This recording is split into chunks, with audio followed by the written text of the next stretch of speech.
Kai girdime tokius vardus kaip Apple, Samsung ar Microsoft, dažnai galvojame apie kokybę, inovacijas ir naujausias technologijas. Bet ar tikrai? Kaip ir mes visi, šios kompanijos taip pat daro klaidas, tačiau už jas moka daugiau. Skaudžią pamoką gavusi įmonė yra Samsung, kuriai Galaxy Note 7 išleidimas kainavo didelę reputacijos kainą ir stiprią patyčių bangą. 2016 metais pristatytas telefonas labai greitai išpopuliarėjo dėl savo savaime sprogstančių baterijų. Tais pačiais metais Samsung sustabdė šio modelio gamybą ir išleido pranešimą, raginantį vartotojus išjungti savo naujosius Note 7 telefonus. Samsung greitai rado situacijos sprendimą ir pradėjo telefonus keisti naujais, tačiau greit pasipylė vartotojų skundai, nes ir pakeistieji telefonai užsidegdavo. Ši problema buvo galvos skausmas ir oro skrydžių bendrovėms. Dėl sproginėjančių telefonų buvo atšaukiami skrydžiai ir netgi atsirado draudimas juos neštis į lėktuvus. Savaime aišku, jog didžiausią nuostolį patyrė pats Samsung. Korėjiečiai, technologijų gamintojai, dėl 2,5 milijono Note 7 telefonų grąžinimų patyrė $5,3 milijardo nuostolį.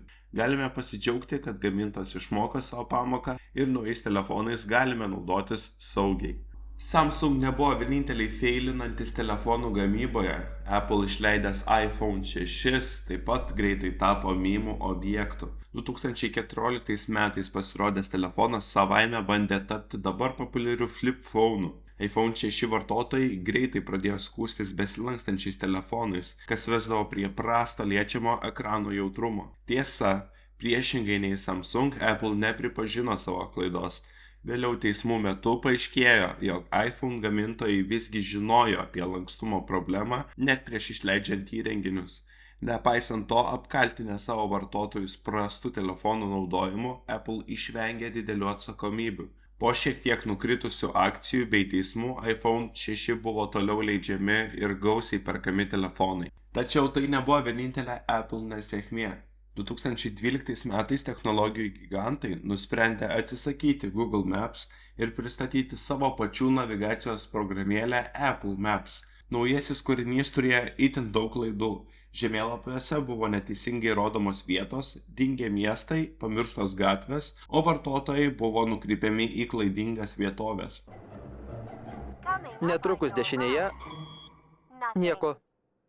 Šioje situacijoje jau būtų sunku apkaltinti vartotojus, tad Apple pripažino savo klaidą, atsiprašė ir atleido už navigacijos programėlę atsakingą darbuotoją. Įmonė nepasidavė ir toliau vystė programėlę, o po 8 metų nuo paleidimo Apple Maps padengė visą JAV teritoriją tiksliais duomenimis.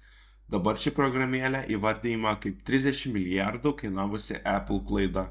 Net 8 metus gerbėjų lauktas žaidimas Cyberpunk 2077 tapo turbūt didžiausiu dešimtmečio feilu vaizdo žaidimų industrijoje. Pasitelkę Keanu Reeves įžymų veidą, Cyberpunk kūrėjai sėkmingai užhypino žaidimų entuziastus. Net 8 milijonai kopijų buvo užsakytos dar prieš produkto paleidimą, tačiau iškart po jo dėl trikdžių bei kvailų bugų kompanija CD Projekt Red sulaukė daug kritikos ir vartotojų nusivylimo. Dauguma žaidėjų reikalavo pinigų grąžinimo. Microsoft ir PlayStation suteikė galimybę vartotojams susigrąžinti išleistą sumą, o Sony 10 dienų po žaidimo paleidimo dar ir išėmė jį iš PlayStation Store. Šie nesėkmingi įvykiai CD Projekt Red kainavo ne tik reputaciją, bet ir 41% nukritusias įmonės akcijas, investuotojų teismus ir bent 30 000 kopijų grąžinimų. Tačiau Cyberpunk kūrėjai nepasidavė ir mažais žingsniais taisė bugus. 2021 metais po 6 mėnesių pertraukos žaidimas grįžo į PlayStation, o 2022 po didelių atnaujinimų